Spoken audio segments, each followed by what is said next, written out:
두 번째 강의를 시작하도록 하겠습니다. 그 역지사지, 공감이 이어지는 부분입니다.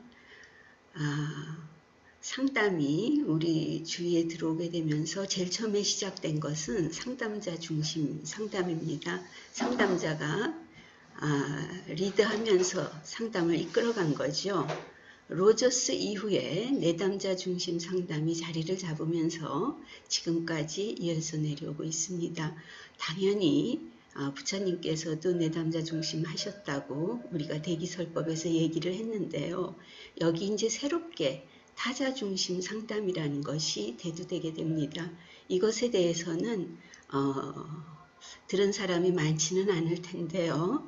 이건 일종의 그 무아상담의 일종으로 불교 상담에서는 매우 중요시되는 우리가 주목해 봐야 될 상담이다 라고 얘기해 볼 수 있어서 타자 중심 상담에 대해서 좀 얘기를 조금 좀 길게 해볼까 합니다.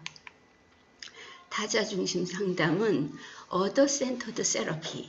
여기서 이제 other가 뭐냐, 타자가 뭐냐라는 거에 대해서 말씀드리게 될 텐데, 이거를 만든 사람은 데이비드 브레이저와 사실 그 캐롤라인 브레이저 두 사람이 만들게 되는데, 이 데이비드 브레이저는 우리나라에 몇 년간 계속해서 왔기 때문에 상담하는 사람들에게는 많이 알려져 있고요.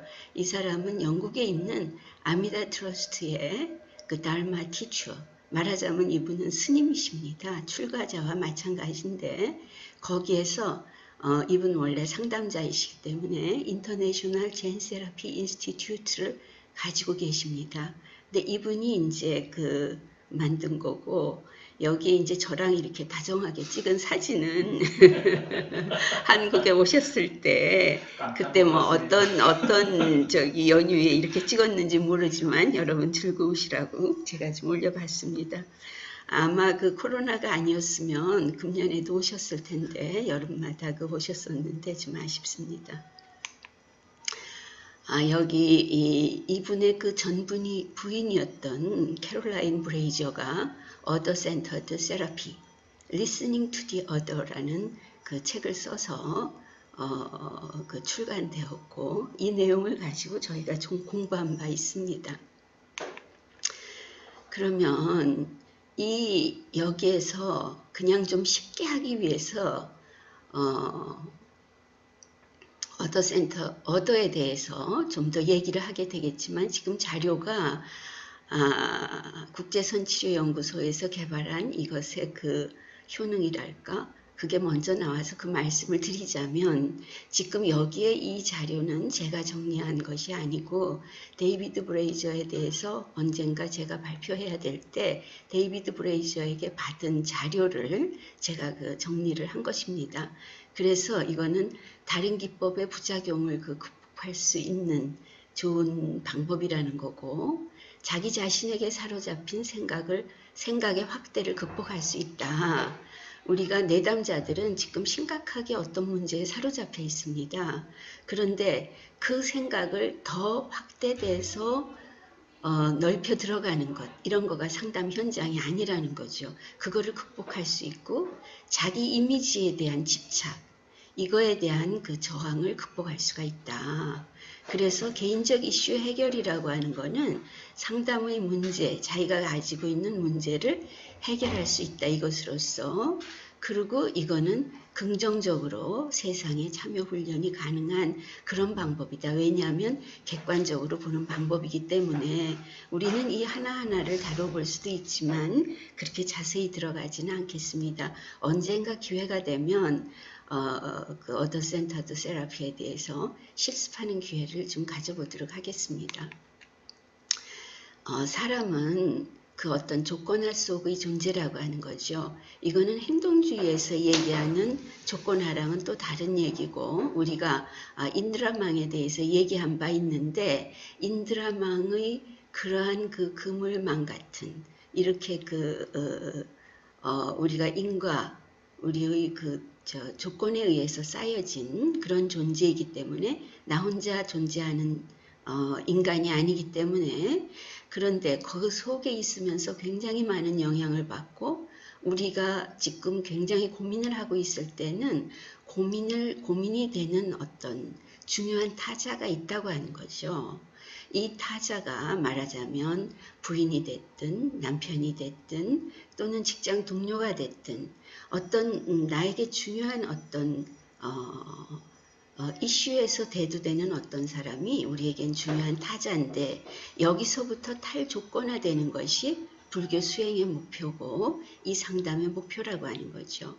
그러니까 불교 수행의 목표와 어더 센터드 세라피의 목표가 같은 것이죠. 이거는 우리가 인과에 얽매여 있는 데서 좀 벗어날 수 있는 객관적인 마음을 확보하는 그런 내용이라고 할 수 있겠습니다. 제가 제 사례를 하나 좀 말씀을 드려보면, 데이비드 브레이저와 그 워크숍을 할 적에는 언제나 그 상담 시연을 하시는데, 그 참가자들 중에서 몇 년이 되다 보니까 시연을 아무도 안 한 사람이 없고, 이제 제일 마지막 타임에 제가 시연을 하게 되었습니다. 한국의 지부에 대해서 말씀을 드리면, 김재성 선생님이 한국 지부를 맡고 계시고 거기에서 이제 주관을 한국 불교 상담학회가 같이 하게 되기 때문에 저와 김재성 선생님이 중심이 돼서 그 모임을 이끌어 왔었습니다. 그랬는데 이제 그때 제 문제를 얘기할 적에 저와 가까운 저의 타자가 저에게 갑자기 공격적인 행동을 했는데, 난 이유를 모르겠고 이것이 나한테는 중요한 타자이기 때문에 내가 많이 괴롭다, 그런 얘기를 했을 적에 데이비드 브레이저가 뭐라고 얘기했냐면, 너가 굉장히 힘들겠다. 너는 여기에 대해서 너의 느낌이 어떠냐, 이렇게 물어본 것이 아니라, 일반적으로 접근을 그렇게 공감해서부터 시작을 한다면 이 사람이 뭐라고 얘기했냐면, 너의 그 타자가 언젠가 너에게 또 그랬던 적이 있는지 한번 기억해 볼 수 있니? 이렇게 물어봤어요. 그래서 내가 생각을 해봤더니 언젠가 그 사람이 저한테 그렇게 했던 적이 생각이 났어요. 그러면서 제가 갑자기 알게 됐어요. 얘가 왜 나한테 왜 화났는지 알겠어요. 저에게 통찰이 온 거예요. 그런데 나는 얘가 왜 이러지? 도대체 왜 이러지? 이렇게만 생각을 했는데, 걔가 언젠가 너한테 또 그런 적이 있었니? 라고 했을 때 그 전에 누구누구가 나한테 뭐라 그랬을 적에 나의 반응에서 이 사람이 나한테 굉장히 이와 비슷한 정서를 표출한 적이 있다는 것을 캐치함으로 해서 왜 이 사람이 그랬는지를 알게 됐어요. 그거는 이제 나의 특성이기도 하고 나의 철학이 그분의 철학과 달랐기 때문에 나타난 것이죠. 그래서 내가 알았어요. 해결됐어요. 감사합니다. 이렇게 하고 회의를 끝냈는데, 그래서 나와의 미팅이 한 10분 만에 끝나게 된 거예요. 그렇게 해서 10분 만에 끝났는데, 그래서 땡큐 하고 왔는데, 주위에 그걸 둘러보던 사람들이 이제 관찰자들이 난리가 난 거예요. 너네 뭐 했냐? 뭘 했는지 알 수가 없다. 일이 어떻게 진행이 됐는지, 어디서 상담이 이루어진 건지 알 수가 없다. 그랬더니 데이비드가 내담자가 만족했으면 됐다. 이렇게 얘기를 했는데 많은 사람들은 거기에 만족할 수가 없었어요. 그래서 결국 데이비드가, 그러면 너의 사례가 녹화가 되어 있으니 그 사례를 가지고 다시 분석을 했으면 좋겠느냐. 그래서 제가 오케이 했고, 그 다음날 2시간 동안 제 사례를 분석을 했어요. 그래서 제 사례를 분석하면서 얻어진 거는 뭐였냐면, 어떻게 이 사람이 나에게 나의 중요한 타자에게 몰두할 수 있도록 했는지, 시선을 나에게 고정시키고 내가 어딘가를 쳐다볼 때 그 스페이스를 확보해주고 등과 같은 것을 지적해주면서 내가 좀 더 그 중요 타자에게 집중할 수 있도록 만들어줬다는 거죠. 필드를. 그 필드를 만들어줌으로 해서 내가 그 상황에 좀 더 깊이 들어갈 수가 있었고 또 그분 얘기에 의하면 내담자가 이미 준비가 되어 있었기 때문에 굉장히 빨리 알아들었다. 빨리 알아챘다. 그런데 이거는 말하자면 상담자가 알 수 있었나요? 상담자는 내 상황을 명확히 몰라요. 그렇기 때문에 내담자, 즉 내가 적극적인 역할을 했고 상담자가 말하자면 데이비드 브레이저는 촉진자 역할을 해서 그 사람은 나에게서 통찰력이 일어났다는 것은 알지만 정확하게 그 내용을 알지는 못했어요. 이와 같이 이 상담자가 그 내용을 다 알고 조언을 주지 않아도 내담자가 통찰력을 얻게 하는 것. 이게 이제 타자 중심 상담이라는 거죠.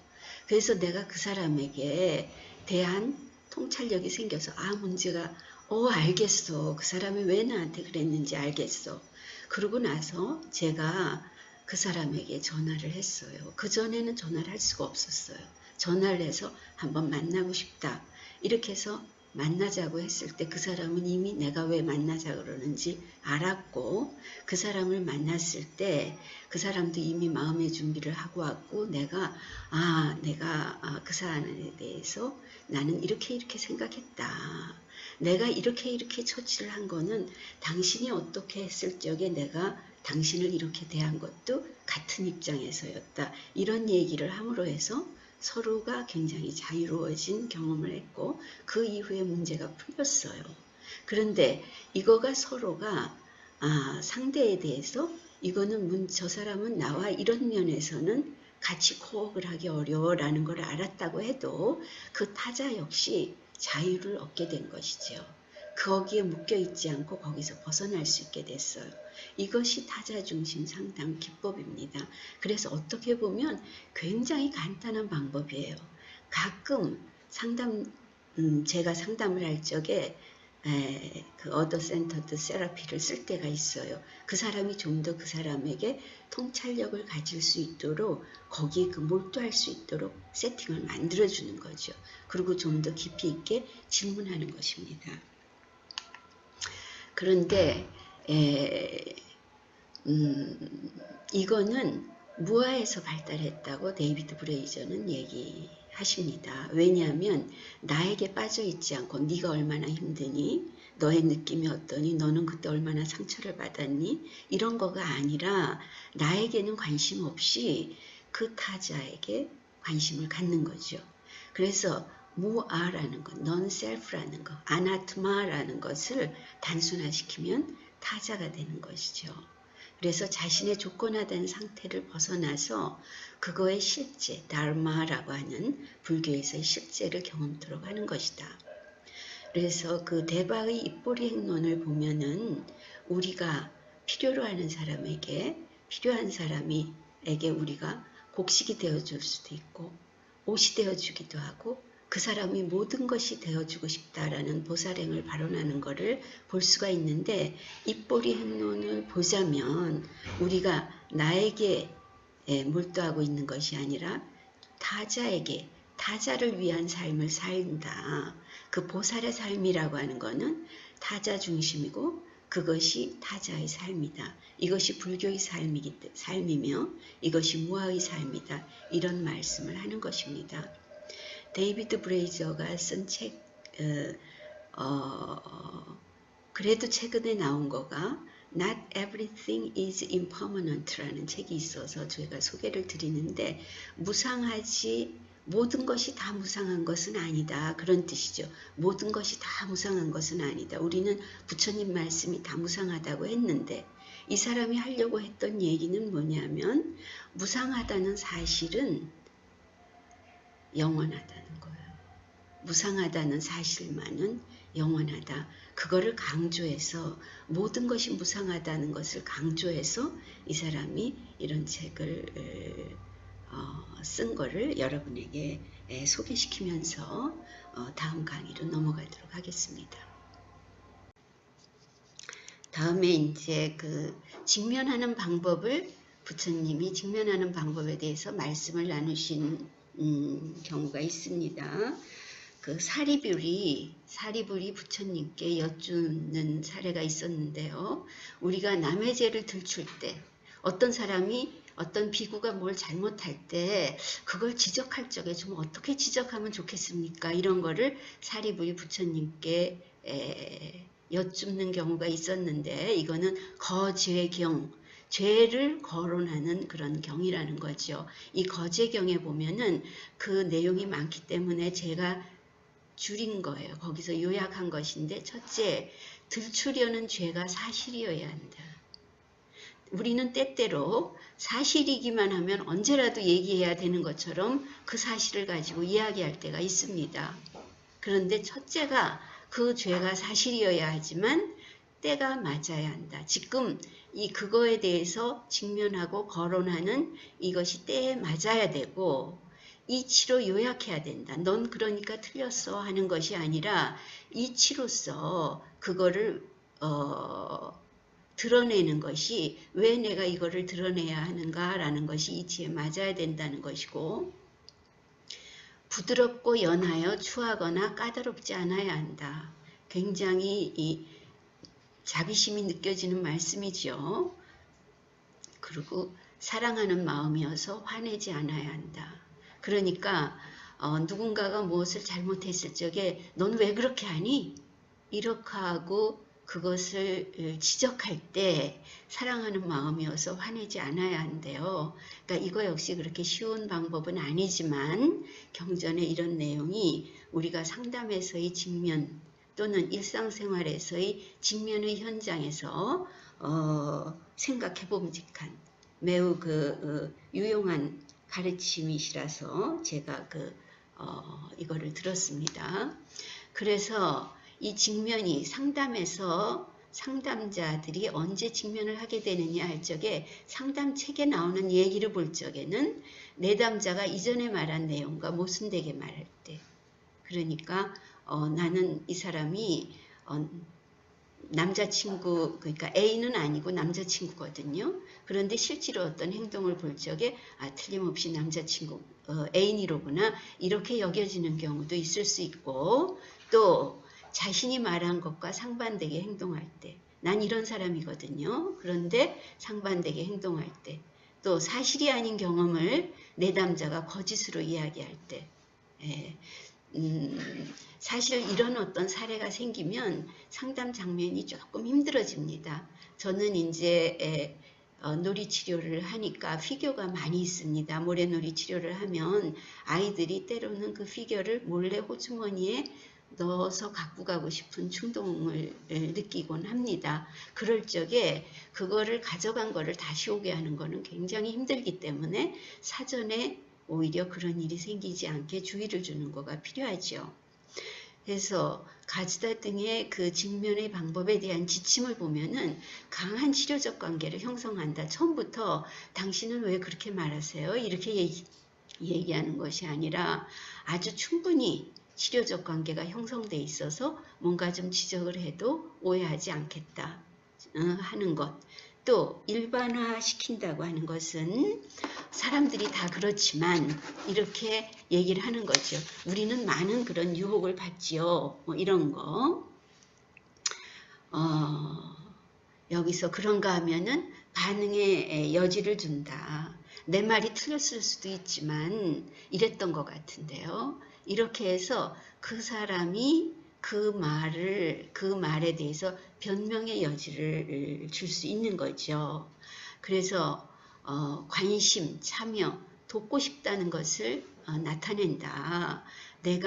우리는 상담 장면은 아니라고 하더라도 애인이나 부부 사이에 분명히 누군가가 거짓말을 하고 있는 것 같은데 그거를 직면해야 될 적에 우리는 그거가 굉장히 조심스럽습니다. 그랬을 적에 나는 당신과 잘 지내고 싶기 때문에 이 얘기를 하는 거야.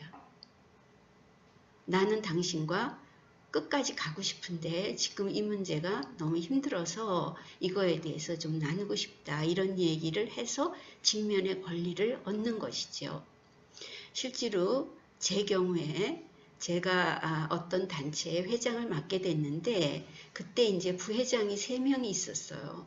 그래서 같이 그 임원들하고 회식을 하게 됐었는데 한 명 부회장이 굉장히 이건 아니고 저건 아니고 저렇게 하는 건 아니고 막 너무 막 이렇게 나에 대해서도 딴 사람에 대해서도 막 얘기를 하는 거예요. 아, 이 관계를 어떡할까. 많이 고민을 하다가 직면을 하기로 마음을 먹었어요. 시간이 좀 지난 뒤에 적당한 때를 보아서 내가 그분을 만나자고 했을 때 이분은 이미 알고 계셨어요. 내가 왜 만나자고 했는지. 그래서 내가 만나서 나는 선생님하고 정말 잘 지내고 싶고 선생님이 계속해서 이 일을 맡아줬으면 좋겠고 나는 선생님의 이런 장점이 우리 단체에 굉장히 필요하다고 생각한다.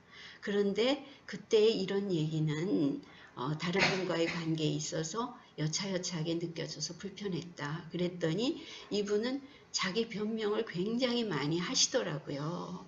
그래서 그 변명은 들어줬지만 그 다음부터 굉장히 그 모임에 아주 그 적극적이었고 아주 긍정적인 참여를 해서 제 자신이 많이 기뻤습니다. 아, 직면이 이렇게 관계를 더 돈독하게 할 수가 있구나.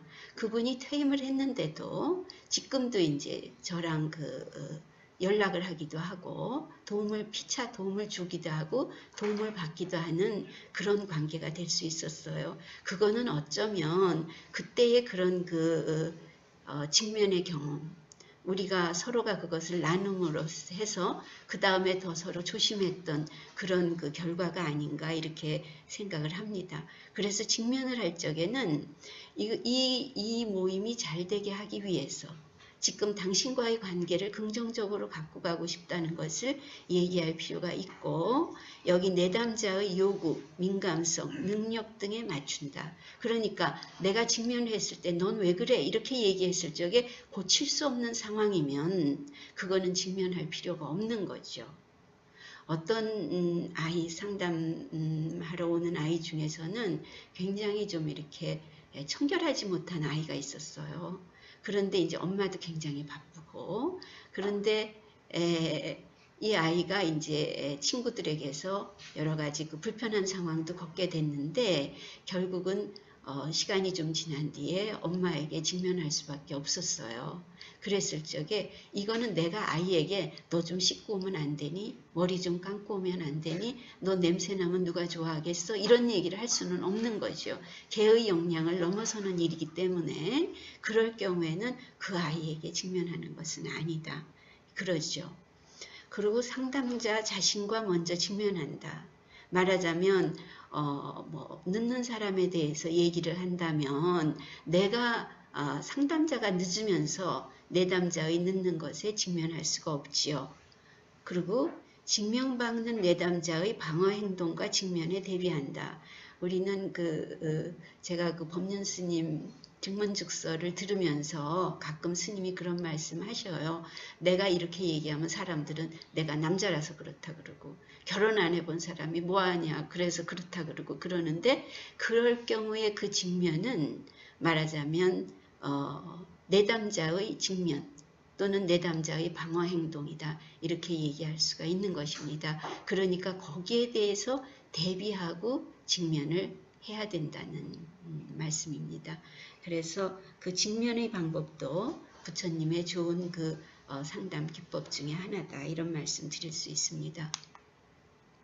다음에 칭찬요법은 굉장히 많이 쓰셨어요. 어떤 내용이든지 선제라 이거는 굉장히 많이 나오거든요.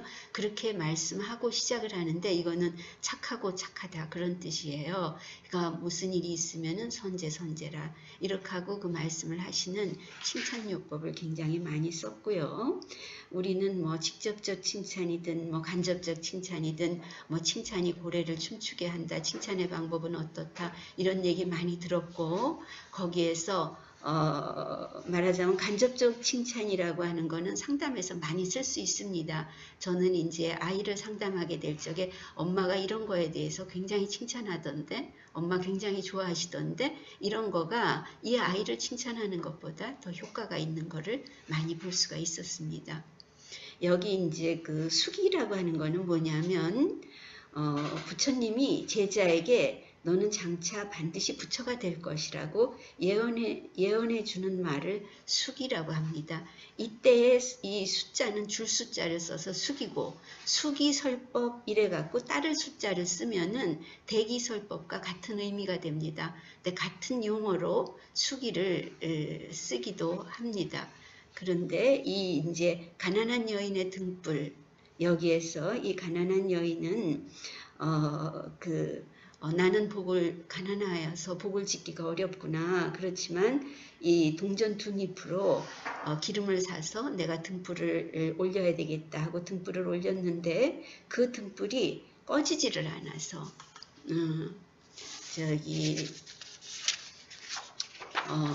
안 하니 저 등불이 꺼져야, 다 등불이 꺼져야 부처님이 들어가실 텐데 등불이 꺼지지가 않아서 그 등불을 끄려고 할 적에 부처님이 부질없이 애쓰지 마라. 그것은 가난하지만 마음 착한 여인이 넓고 큰 서원과 정성으로 켜진 등불이다. 그러니 결코 꺼지지 않을 것이다. 그 등불의 공덕으로 그 여인은 오는 세상에 반드시 성불할 것이다. 그래서 부처님께서 이렇게 수기를 주셔서 이거는 일종의 그 칭찬요법이다. 이렇게 말씀을 할 수가 있습니다. 그 다음에 기적요법을 들 수가 있습니다. 우리가 일반 상담에서는 기적요법이라는 얘기는 없고 기적질문이라는 이야기는 있어서 제가 해결중심 치료기법의 기적질문을 여기에 동원을 했고요. 기적요법의 대표적인 것은 앙굴리말라를 들 수가 있습니다. 앙굴리말라는 굉장히 수행을 열심히 하던 사람인데 부처님의 수행을 했던 사람이 아니고 어떤 다른 수행을 하던 사람인데 이제 얘기하자면 긴데 그 스승의 부인이 굉장히 이 사람을 좋아하게 돼서 스승이 이 사람을 그 부인과 떼어놓기 위해서 너는 사람의 손가락을 1000개를 잘라서 목걸이를 하면 너가 해탈할 수 있다. 이렇게 가르쳐줌으로 해서 사람의 손을 잘라서 목걸이를 만든 사람이라서 말라라고 하는 거는 목걸이고 앙굴리는 손가락인데 그래서 이제 이 앙굴리말라가 마지막 하나의 손가락을 채우려고 부처님의 뒤를 따라올 때 이 에피소드가 생깁니다. 그래서 앙굴리말라가 여기 어떤 데서는 99명이라고 나오고 어떤 데는 999명이라고 나옵니다. 그런데 사무나 계속거라. 왜 멈추라는데 멈추지 않느냐. 그랬을 때 부처님이 나는 멈춘 지 오래되었네. 이렇게 대답하십니다. 걸어가시면서. 그러니까 뭐라고 계속 걸어가면서 뭘 멈추었다고 하느냐. 이렇게 앙굴리말라가 하니까 열에는 마음속에서 시비와 분별이 다 끊어졌다. 그래서 오르니 그르니 온다 간다 하는 것도 이미 다 끊어져 멈추었다. 그러나 너야말로 아직 멈추지 못했구나. 이렇게 얘기했을 적에 앙굴리말라가 정신이 번쩍 들었다고 합니다. 그래서 앙굴리말라가 부처님에게 부처님의 제자가 되고 부처님은 아힘사 그 비폭력 아힘사라는 법명을 줘서 비구로서 수행을 하게 되는데 앙굴리말라가 워낙 악명이 높았기 때문에 어떤 집에서 출산을 하려던 사람이 앙굴리말라가 지나간다는 얘기에 출산을 못하고 불안에 떨면서 출산이 멈추게 된 그래서 앙굴리말라가 허겁지겁 부처님께 와서 이 일을 어쩌면 좋습니까 하고 상의를 했을 적에 부처님께서 자네는 새로 태어났고 한 번도 살생을 한 적이 없다. 살심을 일으킨 적도 없다. 이렇게 말씀을 하십니다. 그러니까 저는 이 세상에서 태어나서 굉장히 많은 살생을 했는데 어떻게 그렇게 말씀을 하십니까? 그랬더니 너는 지금 너는 아힘삽이고야. 아힘삽이고 너는 새로 태어났고 한 번도 살생을 한 적이 없느니라. 이렇게 가서 그 산모에게 출산을 하는 어머니에게 얘기해라. 그래가지고 돌아가서 그 이야기를 함으로 해서 아기도 순산했다고 합니다. 근데 앙굴리말라는 그렇게 살생을 많이 한 과보를 결국은 받게 되지만 어쨌든 우리가 어떤 일을 저지른 엄청난 어떤 일들, 트라우마로서 우리에게 작용하는 것을 아는데 거기에서 벗어나는 방법을 이 기적요법으로 한 번도 그런 적이 없다고 말씀해 주시는 이런 사례들을 찾아볼 수가 있습니다. 그러니까 새로 태어났다. 그랬을 적에 뭐가 있어야 아힘사로서 새로 태어났기 때문에 너는 살생한 바가 없다. 이렇게 그 말씀을 하신 겁니다. 이런 것을 기적요법이라고 얘기할 수 있을 것이고요. 이 해결 중심 치료 기법에서는 말하자면 이런 거죠. 내가 담배를 끊는 사람이 되고 싶다라고 하면은 지금부터 나는 담배를 끊는 사람이에요. 그래서 담배를 끊는 사람이기 때문에 담배를 지금부터 담배를 끊은 사람으로 행동하면 되는 거죠. 나는 몸무게를 50kg로 만들고 싶다라고 하면 나는 50kg의 사람이 먹는 것만큼 먹고 50kg의 사람이 행동하는 것처럼 행동하면 나는 50kg가 될 것이지요. 사실은 굉장히 어려운 일이긴 한데 나 이제 술 끊었어, 담배 끊었어 이렇게 얘기를 했을 적에 가족 중에서 되나 보자 만약에 이렇게 얘기하는 사람이 있다면 그 사례는 실패할 경우가 굉장히 많겠죠. 그러니까 해결 중심 치료 기법에 있어서 기적 질문은 당신이 자고 일어났는데 기적이 일어났다. 당신은 50kg가 됐다. 당신은 술을 끊은 사람이 됐다. 당신은 담배를 끊은 사람이 됐다. 그랬을 때 이 사람에게 무엇이 지난밤 기적이 일어났다는 것을 알 수 있느냐. 아침에 굉장히 피우고 싶었지만 나는 피우지 않았다라든지 그 기적이 일어난 것이 뭐가 있느냐. 내가 피우지 않았을 때 말하자면 가족들은 당신에게 기적이 일어난 것을 어떻게 알 수 있나요? 이런 질문들을 하는데 여기에서는 가족의 협조가 굉장히 필요하다고 얘기하죠. 일종의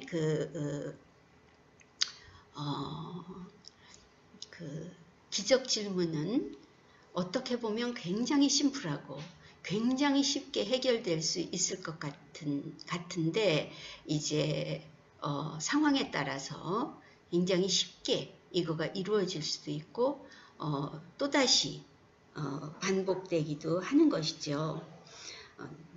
그래서 가족이 이것을 새롭게 해야 된다는 것을 계속해서 좀 암시할 수 있어야 한다. 이런 것을 더불어 하게 되는데 여기는 우리가 뭐 자기충족적 예언이라든가 플라시보 효과라든가 이런 거를 좀 생각해 볼 수도 있고요. 저는 칭찬 충격요법이라고 하는 거는 어떤 거냐면 옛날에 나왔던 방법인데 가족들을 다루는 데 있어서 가족이 일주일에 한 번씩 둘러서서 아무 다른 거 하지 않고 그 상대방의 내가 만약에 4명의 가족이라 그러면 내가 제일 먼저 시작하면은 내가 나 이외의 다른 사람의 칭찬을 먼저 하는 거예요. 어떨 때 너가 돌아와서 너가 아무 말 안 하고 뭘 해줬을 때 굉장히 고마웠다. 나는 어떨 때 굉장히 좋았다. 이 칭찬을 하고 그 다음 사람이 또 가족 중에 또 다른 사람이 나는 엄마가 어땠을 때 좋았다.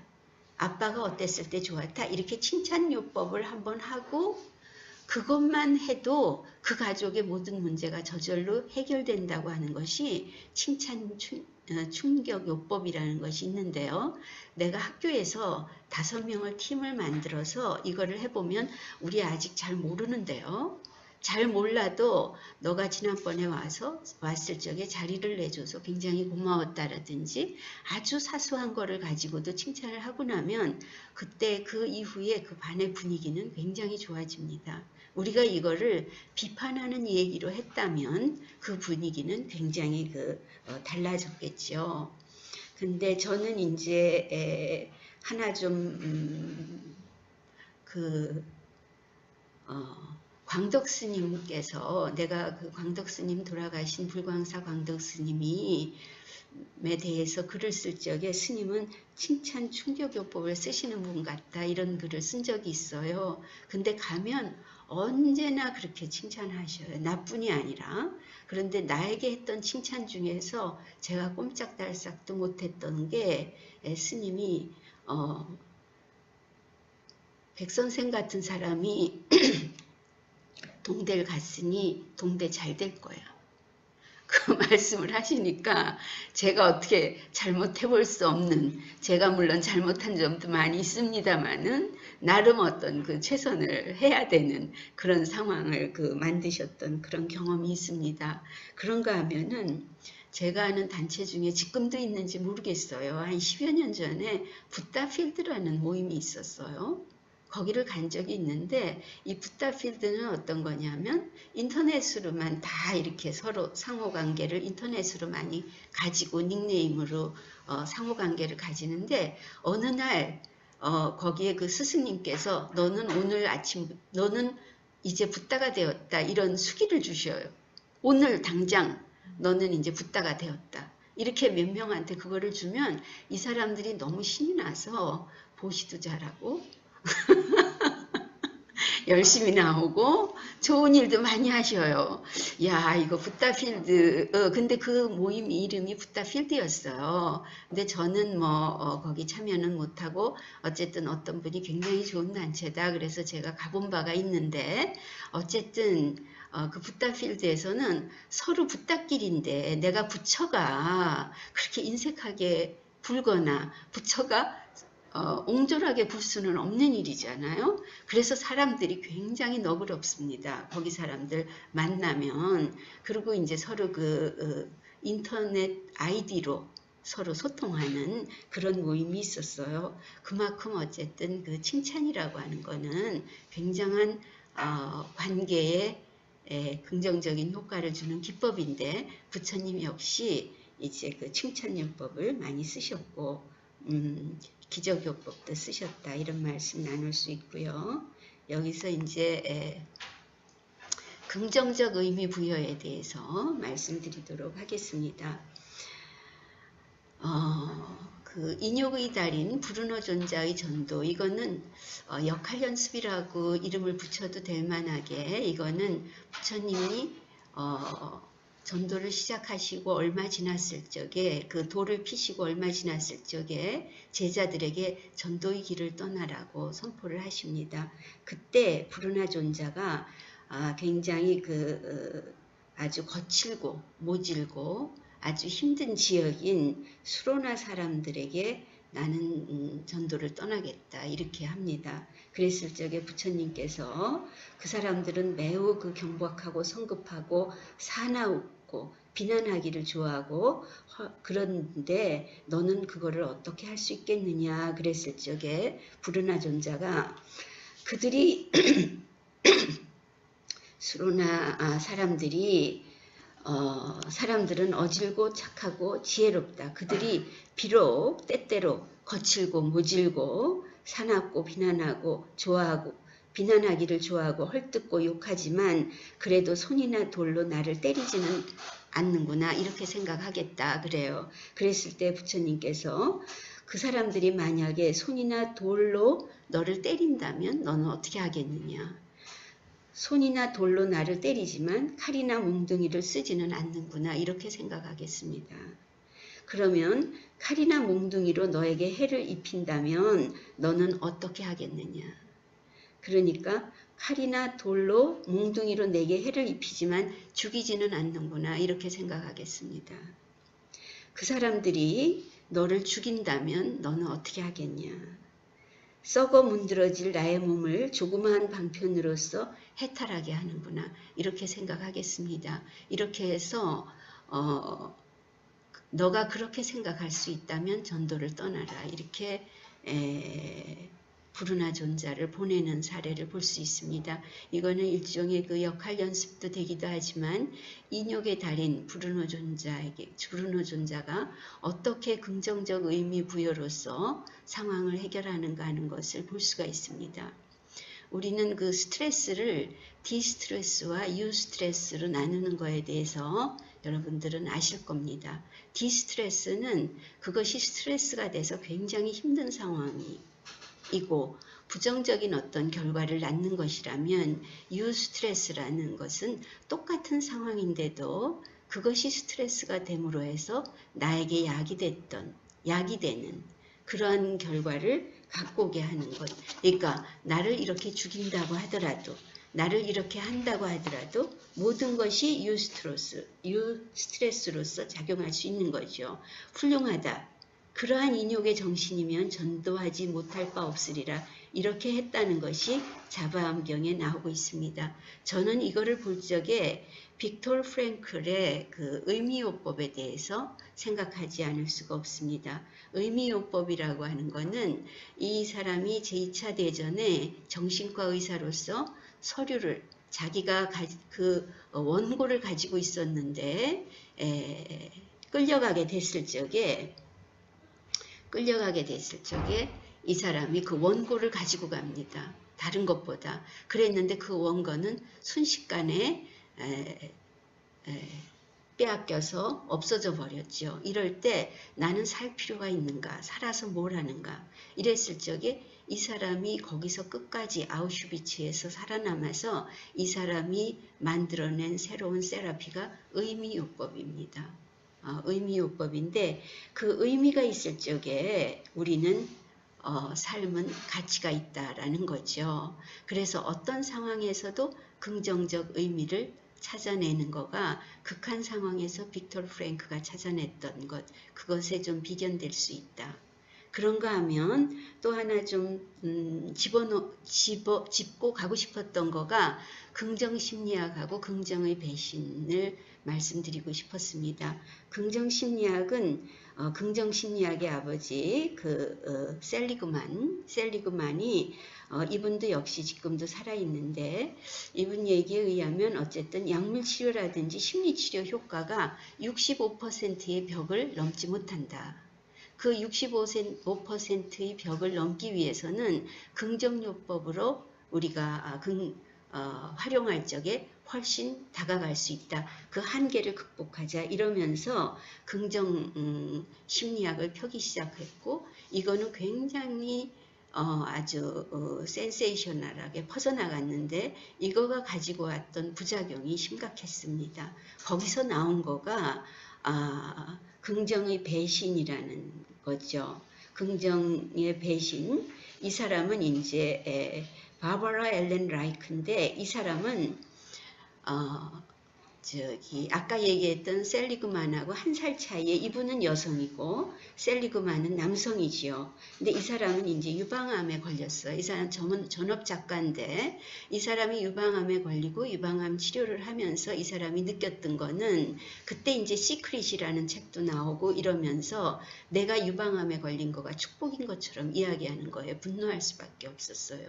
어떻게 내가 유방암에 걸린 거를 내가 불러들인 것이고 그것이 축복일 수 있느냐. 이 사람은 실제로 셀리그만이 다니는 데를 따라다니면서 공박을 했어요. 질문하고. 그래서 굉장히 셀리그만을 곤경에 빠뜨렸던 그런 여성입니다. 그런데 실제로 제가 여기에서 말하자면 이거를 얘기하는 이유는 뭐냐면 종교적인 상담은 뭔가 그 초월적인 것이 있기 때문에 상담의 영역을 굉장히 넓힐 수 있지만 주술적인 어떤 영역으로 빠질 수 있어서 이것이 가진 위험성은 넘어서야 한다고 하는 것이 하시죠. 그러니까 하는 거죠. 그러니까 말하자면 불교 상담은 기도를 겸해서 우리가 어떤 치유의 접근할 수가 있는 것입니다. 그럴 적에 어떤 그 주술적 사고, 거기에 의지하게 하는 것, 심지어 우리는 종교의 이름으로 많은 아름답지 못한 금전이라든가 이런 거에 문제가 야기되는 걸 보지 않습니까? 그러니까 그런 거가 긍정적인 사고에 있어서 다 네 마음이 불러들인 것이다. 너가 그러한 요인을 갖고 있었기 때문에 그런 것이다. 그거를 다 어떤 식으로 그거를 이제 받아들이고 해결할 것이냐라고 하는 거가 저는 불교 상담에 있어서 인과응보를 중시하는 합리적인 사고, 이거를 더 근본에 가져야지 우리가 어떨 적에 종교적인 긍정적 사고가 갖고 오는 주술적인 어떤 측면에 대해서는 상당히 조심할 필요가 있다. 요 면을 한번 좀 짚고 싶었습니다. 그래서 이 긍정의 배신에 대해서 말씀을 드리게 됐습니다. 그래서 이 긍정의 의미 부여는 심지어 죽을 병에 걸렸을 때의 이점까지, 우리가 딴 병보다도 죽을 병에 걸렸을 적에 다른 병에 걸렸으면 그렇게까지 생각하지 못하는데, 죽을 병에 걸렸을 적에는 우리는 보다 더 심각하게 그 병을 극복할 수 있는 방법, 말하자면 깨달음의 방법에 대해서 보다 치열하게 생각해서 그때가 도를 깨칠 수 있는 정말 좋은 기회가 된다, 이런 말씀을 하고 있죠. 또 몸이 아픈데 마음이 안 아픈 방법, 나콜라 삐따경에 보면은 실제로 몸이 아픈데 마음이 안 아픈 방법에 대해서 이야기하고 있는데, 이건 어떤 방법일까요? 몸이 아픈데 마음이 안 아픈 방법, 이 경의 제목이 굉장히 매력적이지 않습니까? 근데 이것도 역시 우리가 두 번째 화살을 맞지 마라, 그런 것과 마찬가지로 객관적으로 그거를 바라봐야 된다고 하는 거죠. 우리가 에고가 내가 아니라는 사고를 가지고 에고가 내가 아님을 알고, 그러니까 무아의 관점에서 그거를 바라봄으로 해서 몸은 아프더라도 내 마음이 아프지 않고, 이것이 내가 이제 말하자면 이러한 병에 걸렸다고 하더라도 이때의 이점으로서 내가 수행할 수 있는 그런 그 좋은 기회라고 얘기를 하는 거죠. 이거가 스티브 잡스가 잠시 생각이 나서 제가 써본 거고요. 실제로 우리가 죽음 체험이라는 거 요즘 많이 하지 않습니까? 죽음 체험을 했을 적에 보다 리얼하게 내 자신에 대해서 돌아보게 되잖아요. 그래서 돌아보면서 정말 중요한 것이 무엇인가, 내가 공부해야 될 것이 무엇인가, 이런 것을 더 적나라하게 작은 거를 놓아버릴 수 있는 이런 상황으로 간다고 하는 거죠.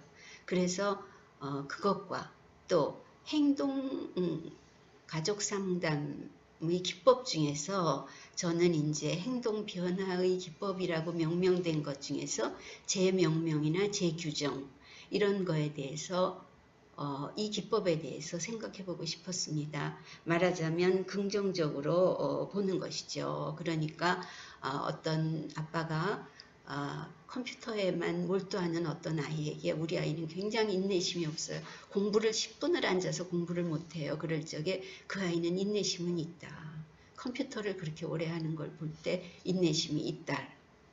라든지, 우리가 굉장히 그 사람이 잔소리가 많다 그러면 당신한테 굉장히 관심이 많군요 라든지, 그러니까 긍정적으로 어떤 상황을 바라보는 연습을 하는 거, 그런 거가 이제 재명명이나 재규정으로 어떤 상황에 대해서, 술 먹는 사람은 그분이 그 술 먹는 사람이기 때문에 그 사람이 나쁘다는 것이 아니라 그 사람이 또 술에 질 수밖에 없는 상황이었군요.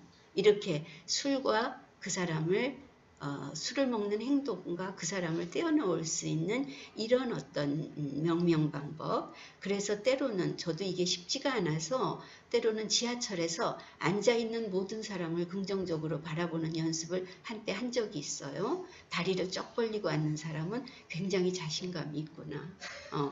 또는 저 사람은 나름 굉장히 옷을 코디하는데 애썼구나. 저 사람은 아마 저렇게 일어서서 가는 거가 다리 운동을 하는 것인가 보다. 이렇게 평상시에 관심이 없거나 적어도 왜 저 모양이야? 이렇게 지각됐던 것도 긍정적으로 보는 연습을 한때 한 적이 있었어요. 그런데 이제 우리가 상담의 현장에서는 때때로 이런 내담자가 그 내담자의 중요한 타자의 행동에 대해서 긍정적으로 보도록 하기 위해서 긍정적인 어떤 의미 부여 기법을 쓰는 것도 좋은 방법인 것 같습니다. 그런가 하면은 제일 마지막으로 이제 침묵을 하나의 기법으로 사용하고 계십니다. 사변에 대해서 생각으로 옳고 그름을 가름하는 어떤 그 사변적인 거, 또 무기라고 하는 것이 대답을 하지 않으신 것을 무기라고 해요. 시간과 공간을 초월한 무의미한 희론에 대답하지 않고 침묵한 것. 근데 이거는 부처님께서 그 침묵을 하신 거가 그 사람을 무시해서 침묵을 한 것이 아니라 부처님 말씀으로는 내가 이렇게 얘기하면 거기에 매이고 다르게 얘기하면 또 거기에 매여서 이것이 이 질문자가 혼란에 빠지기 때문에 오히려 대답하지 않는 것이 더 바람직하다. 이렇게 판단하셨기 때문에 나는 대답을 하지 않는다. 그러니까 왜 대답을 하지 않으시냐는 그 질문을 한 그러한 사례도 있습니다. 아난이 그거를 부처님께 질문합니다. 왜 그 질문에 대해서 대답을 하시지 않습니까? 이렇게 했을 적에 내가 자아란 있다 했으면 유론에 빠지고 자아가 없다 그랬으면 무론에 빠지고 모든 법은 무아라는 나의 견해와 상충되기 때문에 나는 거기에 대해서 대답하면 그 사람이 오히려 혼란에 빠질 것이기 때문에 대답하지 않은 것이다. 이렇게 대답하신 내용을 볼 수가 있습니다. 그래서 침묵 역시 굉장히 좋은 부처님의 그 상당 기법이라고 얘기할 수 있습니다. 이렇게 해서 10가지 상당 기법 살펴봤고요. 질문 있으시면 질문하셔도 좋습니다. 그러면 이상 마치도록 하겠습니다. 이상입니다.